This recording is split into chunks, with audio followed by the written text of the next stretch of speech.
بسم اللہ الرحمن الرحیم۔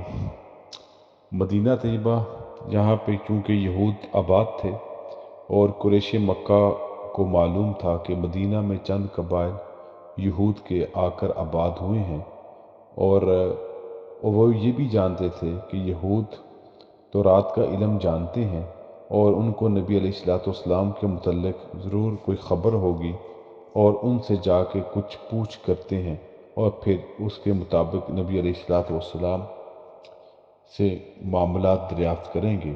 لہٰذا قریش نے مشورہ کر کے نصر بن حارث، عقبہ بن ابی معیط کو یثرب یعنی مدینہ طیبہ بھیجا۔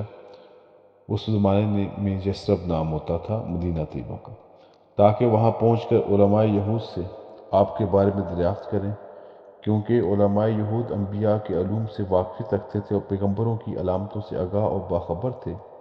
مدینہ پہنچ کر ان دونوں نے علماء یہود سے ان تمام باتوں کا تذکرہ کیا، تو علماء یہود نے کہا، تم محمد صلی اللہ علیہ وسلم سے 3 سوال پوچھنا۔ اول، وہ کون لوگ تھے جو غار میں جا چھپے تھے، ان کا کیا واقعہ ہے؟ یعنی اصحاب کہف کا قصہ دریافت کرو۔ دوم، وہ کون شخص ہے جس نے مشرق سے مغرب تک تمام روئے زمین کو چھان مارا، یعنی ذوالقرنین۔ تیسرا سوال، روح کیا ہے؟ اگر محمد صلی اللہ علیہ وسلم پہلے دونوں سوالوں کا جواب دے دیں اور تیسرے پر خاموش رہیں تو سمجھ جانا اللہ کے رسول ہے۔ نصر بن حارث اور عقبہ بن ابی معیط مکہ واپس آئے، انہوں نے قریش سے کہا، ہم فیصلہ کن بات لے کر آئے ہیں۔ سب لوگ آپ کی خدمت میں حاضر ہوئے اور اسے سوال پیش کیے۔ حضور اکرم صلی اللہ علیہ وسلم نے اس امید پر کہ کل تک اس بارے میں کوئی وحی ربانی نازل ہو جائے گی، یہ جواب دیا کہ کل بتاؤں گا۔ بتقاضۂ بشریت آپ کو انشاءاللہ کہنا یاد نہ رہا۔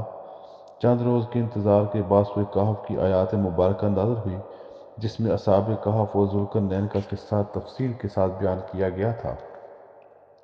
تیسرے سوال کے متعلق آج نازل ہوئی، کل روح من امر ربی، یعنی فرما دیجیے کہ روح کی حقیقت کو تو تم نہیں سمجھ سکتے، اتنا کہہ دینا کافی ہے کہ روح ایک چیز ہے جو اللہ کے حکم سے جب بدن میں آ پڑے تو وہ جی اٹھے، جب جسم سے نکل گئی تو وہ مر گیا۔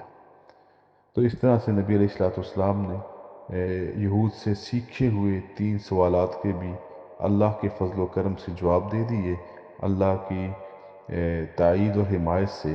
تو ہم وہ جو قریش مکہ تھے وہ پھر ان کو اپنے منہ کی کھانی پڑی۔ وآخر الدعوانا الحمدللہ رب العالمین۔